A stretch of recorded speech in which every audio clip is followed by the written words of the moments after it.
You know, Jill, I'm disappointed. I expected to see a miniature tomahawk or something. Well, it's a very practical way to tote a baby. I'd like a bowl of clam chowder, and could you warm this for the baby, please? Oh, sure. You know, I was trying to imagine what it would be like for you to be pumping gas and wiping windshields with that baby on your back. It never would have worked. I found another job. So I heard. Really like Carson. So I heard. Small town. Very small. As a matter of fact, from my garage, I can see the rooming house. And the other day, I saw Mrs. Elliot Carson going upstairs. Getting to know the whole family. Mm-hmm. They're good people. The best. Did you know the Carson daughter? Allison. How well? We went to school together. Was she in your class? No, she was in my younger brother's class, Norman. But you and she were friends. Yes.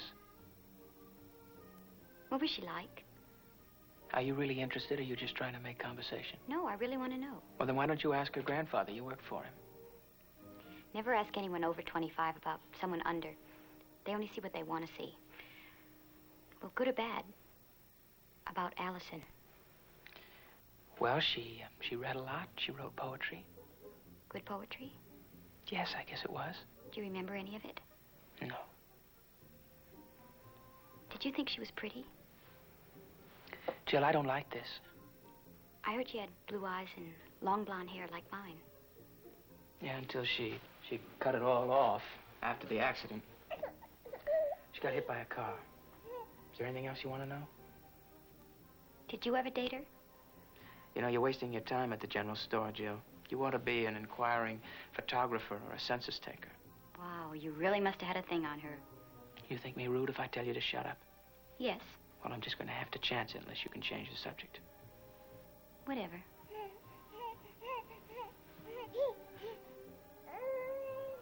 You know, I'm going to have to think of something far more provocative for our next meeting. But right now, I got to see a girl. You sure get around.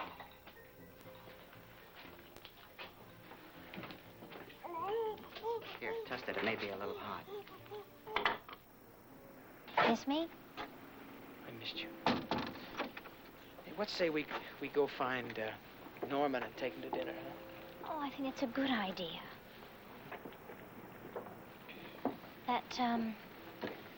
That girl you were talking to, who is she? She's a dingaling named Miss Jill Smith. Dingaling? Yeah, a dingaling. She's got this baby and she... Miss Jill Smith? Yeah, Miss Jill Smith. She's got this baby and she carries her around like a football. Well, she got you, pretty upset, huh? Well, she's the earthy type and she asks a lot of questions. What questions? Let's skip it, huh?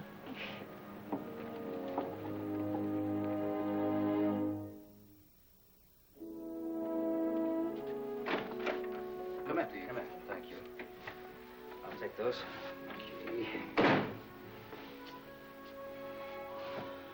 Anyone care for a drink? None for me, thank you. I don't think so, Stephen. Now, about Jill Smith, I gathered on the phone you've spoken to her.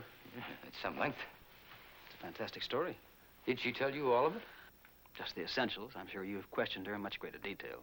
When she saw you, did she show you any kind of documents? Like a birth certificate or anything? Yes. No? Well, that could still be in Allison's possession. She didn't even have so much as a note from Allison authorizing her to bring us that baby. Well, she couldn't have had, Elliot. You see, when Allison pretended to call us, she just vanished and left Jill holding the baby. Sure, boy. Everything we asked her, you see, there was an answer for. Please. Oh, thank you. Then there was nothing you consider proof. Nothing at all. Say if she mentioned the name of the father? No, I don't think she ever told her.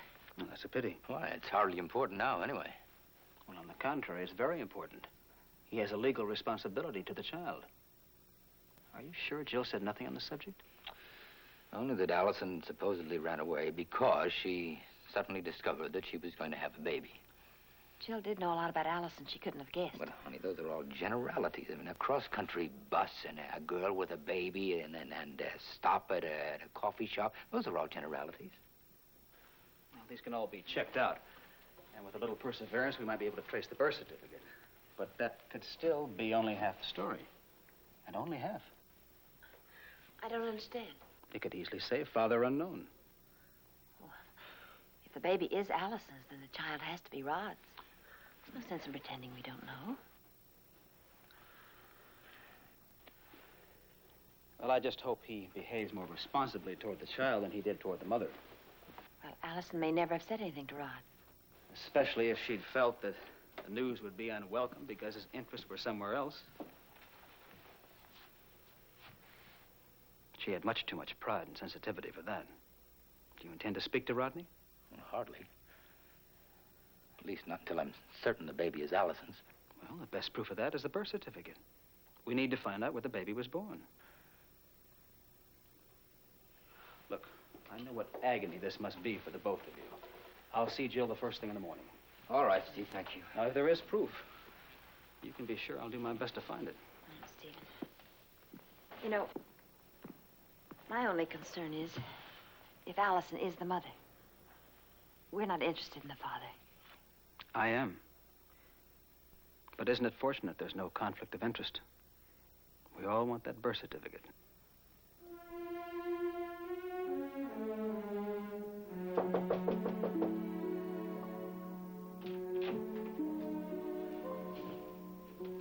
Norman? I'm in conference.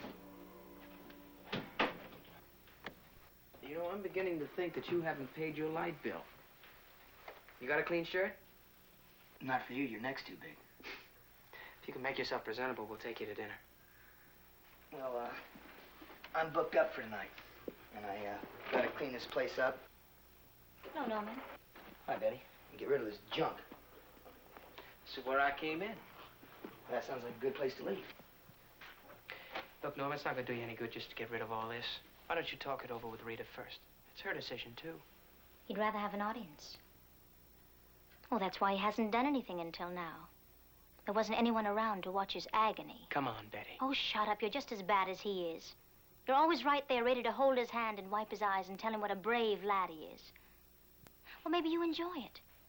The two of you moaning and groaning about what a terrible thing's happened and how tough it is to carry on. Well, Rita's the one who went through it. Rita's the one with the great big emptiness. Well, have you bothered to find out how she feels? She says she's glad the baby didn't live. Well, not what she says, Norman, what she feels. She's depressed, Betty. She's depressed. Well, of course she's depressed. And the moment she gets a look at the two of you, she'll be twice as depressed.